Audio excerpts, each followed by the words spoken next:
दोस्तों, बहुत समय पहले की बात है। चाइना में 3 बौद्धिस्ट रहते थे। उनको कभी न कोई जाना था, न सुना था और न कभी उनका कोई नाम जान पाया। उनका बस एक ही काम था, सोई हुई उदासी को खुशी में बदलना। वो जहाँ भी जाते थे आपस में बात करते थे और आपस में बात करके वो बहुत ही तेज़ी से हंसने लगते थे और लोगों को हंसाते थे। उनका बस यही काम था। तो वो जहाँ पे भी जाते थे वहाँ पे तेज़ी तेज़ी से हंसने लगते थे और उनको हंसता देख लोग वहाँ इकट्ठा हो जाते थे और वो लोग भी उनको हंसता देख आपस में बात कर करके वो लोग भी उनकी बातें सुनकर और हंसने लगते थे और वो हमेशा खुशियों वाली बात कर करके हंसते थे और उनको इतना तेज हंसता देख लोग भी बहुत तेज़ी से हंसने लगते थे, मानो खुशी का पहाड़ टूट चुका हो। जब वो लोग हंसी में अपने डूब जाते थे तो वो तीनों बौद्धिस्ट वहाँ से चले जाते थे और वहाँ से जाकर दूसरा कोई गांव ढूंढते थे जहाँ पर उदासी छाई हो लोगों को और लोग बहुत ही दुख में जी रहे हो। वो ऐसे ही जगह को ढूंढते थे ताकि उन लोगों को भी खुशियाँ दे सके। वो लोग ऐसी जगह ही ढूंढते थे और फिर वहाँ पे भी जाके वो लोग तेज़ी से आपस में बात करके हंसने लगते थे। उनको हंसता देख ऐसे ही लोग भी वहाँ इकट्ठा होकर हंसने लगते थे। धीरे धीरे वो चाइना में बहुत ही फेमस हो गए और उनको 3 लाफिंग मॉन्क से नाम से जाना जाने लगा। चाइना वासियों ने कभी ऐसा नहीं सोचा था कि जीवन का कारण सिर्फ हंसी भी हो सकती है। जो भी कोई चाहे जितना भी उदास रहे, लेकिन वो बौद्धिस्ट उसे खुश ही कर देते थे, चाहे उसके जीवन में कितनी भी दुख या मुसीबत हो।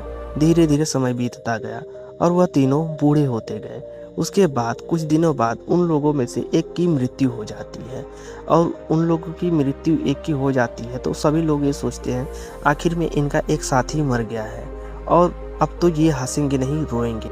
लेकिन वहाँ के सभी लोगों ने देखा कि ये क्या, उसके मृत शरीर के पास खड़े होकर वो दोनों लोग बहुत ही तेज़ी से हंस रहे थे। उसके बाद गांव वालों ने बोला कि तुम्हारा एक साथी मर गया, उसके बाद भी तुम लोग हंस रहे हो, तुम्हें सोचना चाहिए कि तुम्हारा एक साथी मर गया।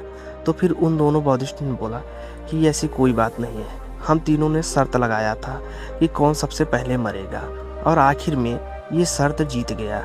उसके बाद उन बौद्धिस्टों ने गांव वालों को बताया कि जब हम तीनों साथ थे तो एक दूसरे का सुख दुख बांटा करते थे और हम दोनों एक दूसरे से बातें किया करते थे, सुख दुख बांटा करते थे और आपस में ही बहुत ज़्यादा खुश रहा करते थे।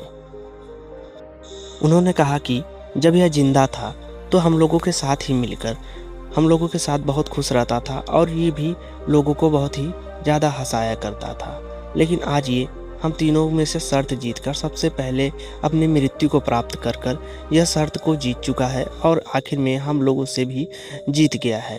तो इससे ज़्यादा खुशी की बात क्या होगी। अगर हम लोग इसकी मृत्यु पर रोएंगे तो इसके आत्मा को दुख ही पहुँचेगा, इसकी आत्मा को शांति नहीं मिलेगा। उस समय चाइना में एक प्रथा चलती रहती थी कि जो भी व्यक्ति मर जाता था तो उसे नहला धुला कर, उसे नए कपड़े को पहनाकर उस व्यक्ति को जलाया जाता था। लेकिन उस बौद्धिस्ट की इच्छा थी कि जब मुझे जलाया जाए तब उसे नहलाया धुलाया न जाए, वह जिन कपड़ों में मरा है उन्हीं कपड़ों में उसे जला दिया जाए। उस बौद्धिस्ट ने अपनी यह आखिरी इच्छा अपने दोनों साथियों को बताया था तो उसकी इच्छा के अनुसार उसे उन्हीं कपड़ों में लेकर जलाया गया।